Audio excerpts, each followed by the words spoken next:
အားလုံးပဲမင်္ဂလာပါရှင်ရွှေ Star Engineering Training မှာကြိုဆိုပါရစေဒီတစ်ခါမျှဝေပေးခြင်းနဲ့အကြောင်းအရာလေးကတော့ footing concrete ရဲ့အောက်မှာလောင်းတဲ့ link concrete ပေါ်လုံးကိုဘယ်လိုတွေ့ရမလဲဆိုတဲ့ဟာလေးကိုမျှဝေပေးခြင်းပါတယ် footing ပတ်ဝန်းမှာတော့ကြတော့ဒီ foundation plan ပုံကနေပြီးတော့ footing quantity ကောက်ယူပုံနဲ့ footing ရဲ့ site ကို footing schedule ကနေပြီးတော့ footing အမျိုးအစားအလိုက် footing concrete ပေါ်လုံးတွက်ပုံတွေကိုမျှဝေပေးသွားပြီးဖြစ်ပါတယ်။အဲဒီတော့အခုဒီပိုင်းလေးမှာဆိုရင်တော့ဒီ footing ရဲ့အောက်မှာရှိရဲ့ footing ရဲ့ link concrete ပေါ်လုံးဘယ်လိုတွေ့ရမလဲဆိုတာကိုပြောပြပေးသွားမှာဖြစ်ပါတယ်။ foundation plan ပုံကနေပြီးတော့footing ရဲ့ quantity တွေကိုကောက်ယူရရှိပြီးဖြစ်ပါတယ်။ F1 က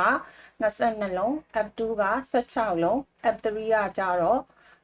4လုံးစုစုပေါင်း42လုံးပေါ့နော်အဲ့ဒါကတော့ဒီပတ်ဝန်းမှာပြောပြထားပြီးသားဖြစ်တဲ့ foundation plan ပုံကနေပြီးတော့ footing quantity တွေကိုကောက်ယူရရှိထားတာပဲဖြစ်ပါတယ်နောက်တစ်ခုကကြတော့ဒီ footing schedule ကနေပြီးတော့ footing ရဲ့ site တွေလည်းသိပြီးဖြစ်ပါတယ်နော် F1 ဆိုရင်2ပေခွဲပတ်လဲ F2 က3ပေပတ်လဲ F3 ကကြတော့3ပေခွဲပတ်လဲနော်ဒါကတော့ footing ရဲ့ site ပဲဖြစ်ပါတယ်ဒါဆိုရင် section ပုံလေးတစ်ခု section ပုံလေးကိုကြည့်လိုက်ရအောင်အဲ့တော့ဒီမှာဆိုရင်ဒါ F3 တစ်လုံးရဲ့ section ပုံကိုပြထားတာဖြစ်တယ် F3 ကကြတော့သူ့ရဲ့ site က square footing ဖြစ်တယ်သူက3ပေခွဲပတ်လဲပေါ့နော်အဲ့ဒါဆိုရင်ဒီကနေဒီထိက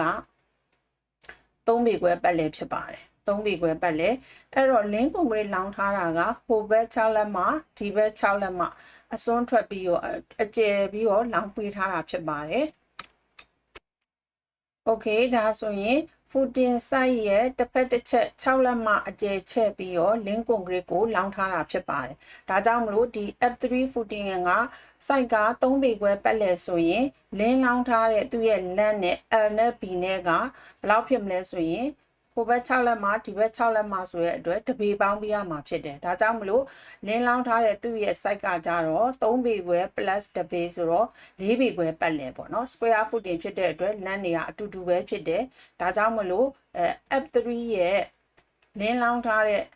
လမ်းကဘယ်လောက်ဖြစ်ရမလဲဆိုရင်4ပေခွဲပတ်လဲရရှိမှာဖြစ်တယ်နော်ထိုနည်းတူပဲ F2 ဆိုရင်သူက3ပေပတ်လဲရှိရယ်သူက typical section ပဲဖြစ်တဲ့အတွက်သူကလည်းတစ်ဖက်တစ်ချက်6လက်မှချဲ့ပြီးတော့လင်းလောင်းထားတာဖြစ်တဲ့အတွက် site က3ပေ footing concrete site က3ပေဆိုရင်လင်းလောင်းထားတဲ့ site ကကြတော့4ပေပတ်လဲဖြစ်မှာဖြစ်တယ်ထိုနည်းတူပဲ F1 ကကြတော့2ပေခွဲပတ်လဲ2ပေခွဲပတ်လဲဆိုရင်တပေစီပေါင်းလိုက်မယ်သူ့ရဲ့လင်းလောင်းထားတဲ့ site ကကြတော့ဘယ်လောက်ရမှာလဲဆိုတော့3ပေခွဲပတ်လဲရရှိမှာဖြစ်တယ်နောက်တစ်ခုကကြတော့ site တွေရသွားပြီပေါ့နော် link concrete လောင်းမဲ့ footing ရဲ့အောက်မှာ link concrete လောင်းမဲ့ site တွေရသွားပြီဆိုရင် link concrete ရဲ့ thickness ကိုကြည့်ရမယ်ဒါကတော့အလွယ်တကူပဲ drawing မှာကြည့်နိုင်မှာဖြစ်တယ် Okay ဒီမှာဆိုရင်ဗာပြထားလဲ3လက်မသစ်136 link concrete နော်ဒါကြောင့်မလို့ဒီ link concrete footing ရဲ့အောက်မှာလောင်းမဲ့ link concrete 2ရဲ့ thickness ကတော့3လက်မအထူဖြစ်ပါတယ်ဒါကြောင့်မလို့ site တွေတိမယ် L နဲ့ B နဲ့ပေါ့နော်နောက်တစ်ခုကကြတော့ link concrete လောင်းမဲ့ thickness အထူကိုသိရဆိုရင် LBH ရဲ့သူ့ရဲ့ quantity ရဲ့မြောက်လိုက်မယ်ဆိုရင် footing ရဲ့အောက်မှာလောင်းမဲ့ link concrete ဘောလုံးကိုအလွယ်တကူပဲရရှိမှာဖြစ်ပါတယ်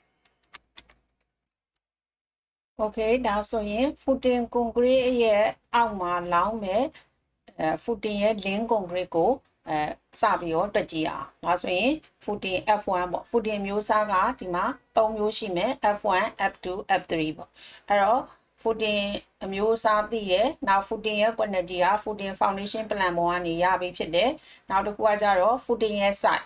site သိရ footing site ရဲ့တစ်ဖက်တစ်ချက်ကို link concrete က6လက်မစီချဲ့ပြီးတော့လောင်းမှာဖြစ်တယ်เนาะဒါကြောင့်မလို့ footing ရဲ့ length L နဲ့ B နဲ့ကိုဟိုဘက်6လက်မဒီဘက်6လက်မဖြစ်တဲ့အတွက်တပေစီပေါင်းပေးလိုက်မယ်ဆိုရင်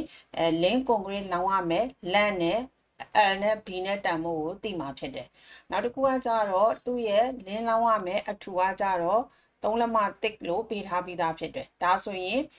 footing ရဲ့ link concrete ကိုတွက်ကြည့်လို့ရပြီ Okay ဒါဆိုရင် F1 စပြီးတွက်ကြည့်မယ် F1 ကကြတော့ quantity ကကြတော့22လုံး L ကကြတော့သူကဒီမှာ2ပေခွဲပတ်လည်ဖြစ်တယ်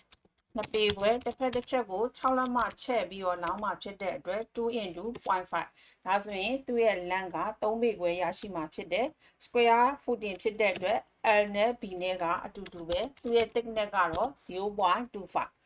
ဒါတွေအားလုံးကိုရှင်းလိုက်မယ် quantity ရဲ့ LBH ရဲ့မြောက်လိုက်မယ်ဆိုရင်F1 ရဲ့ link concrete volume တန်ဖိုးကိုရရှိမှာဖြစ်တယ်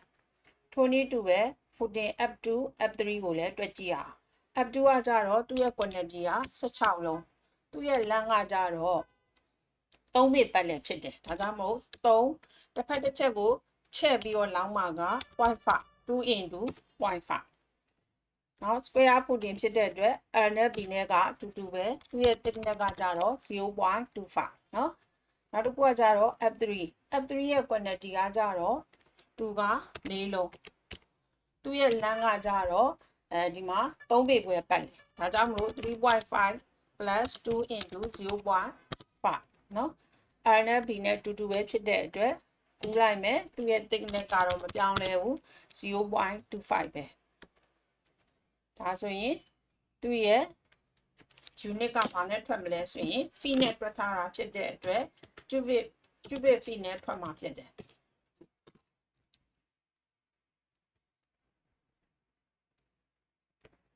အဲ့တော့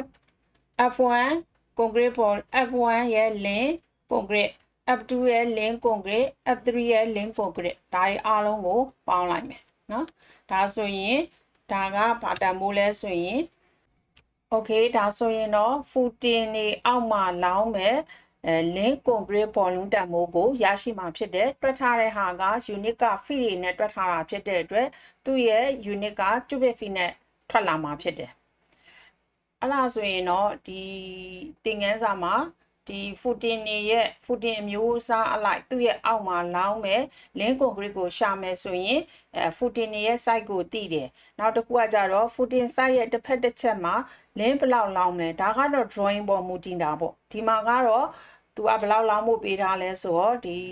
6လက်မချက်ပြီးလောင်းမယ်လို့ပြောထားတယ်တချို့ drawing တွေမှာ3လက်မဆိုရင်လည်း3လက်မနဲ့တွက်ပေးရမှာပဲဖြစ်တယ်အဲ့တော့ footing size သိရဲ့ဒီ link ချက်ပြီးတော့တစ်ဖက်တစ်ချက်ချက်ပြီးတော့လောင်းရမယ်လန့်တန်မိုးသိတယ်နောက်တစ်ခုကကြတော့ဒီ link concrete လောင်းရမယ်ဒုတန်မိုးသိတယ်เนาะဒါဆိုရင်တော့ဒီ footing တွေအောက်မှာလောင်းမဲ့ link concrete volume တန်မိုးကိုခုပြထားတဲ့အတိုင်းပဲအလွယ်တကူတွက်နိုင်မှာပဲဖြစ်တယ်เนาะဒါကတော့အခြေခံတွက်နည်းလေးတွေပါပဲเนาะအခြေခံတွက်နည်းလေးပါပဲ drawing ကိုကြည့်ပြီးတော့ဘယ်လို estimate တွက်တဲ့အခါမှာဘယ်လိုကောက်ရမလဲဆိုတဲ့ဟာကိုပြောပြပေးသွားတာပဲဖြစ်တယ်အဲ့တော့ဒီနေရာမှာတကယ်လို့3လက်မသာဖြစ်ခဲ့မယ်ဆိုရင်footing F1 ရဲ့ size ဆိုရင်2ပေခွဲဟိုဘက်3လက်မဒီဘက်3လက်မဖြစ်တဲ့အတွက်6လက်မပေါင်းပေးရမယ်ဒါဆိုရင် F1 ရဲ့ size က3ပေဖြစ်သွားမှာဖြစ်တယ် F2 ဆိုရင်3ပေခွဲပတ်လည်ဖြစ်သွားမှာဖြစ်တယ် F3 ဆိုရင်4ပေပတ်လည်ဖြစ်သွားမှာဖြစ်တယ်ဒါကတော့ drawing ကိုကြည့်ပြီးတော့တွက်တက်အောင်လို့ပြောပြပေးခြင်းပဲဖြစ်တယ်နောက်တစ်ခုကကြတော့ဒီ link က3လက်မတူးမလို့ 0.25 ဖြစ်နေတာတကယ်လို့ drawing မှာ6လက်မဆိုရင်ဒီမှာ6လက်မပြန်ပြောင်းပေးရမှာဖြစ်တယ်ဒီ drawing လေးကိုကြည့်ပြီးတော့အလွယ်တကူ footing ရဲ့ link concrete ကိုတွက်တက်မယ်လို့မျှော်လင့်ပါတယ် okay ကျေးဇူးတင်ပါတယ်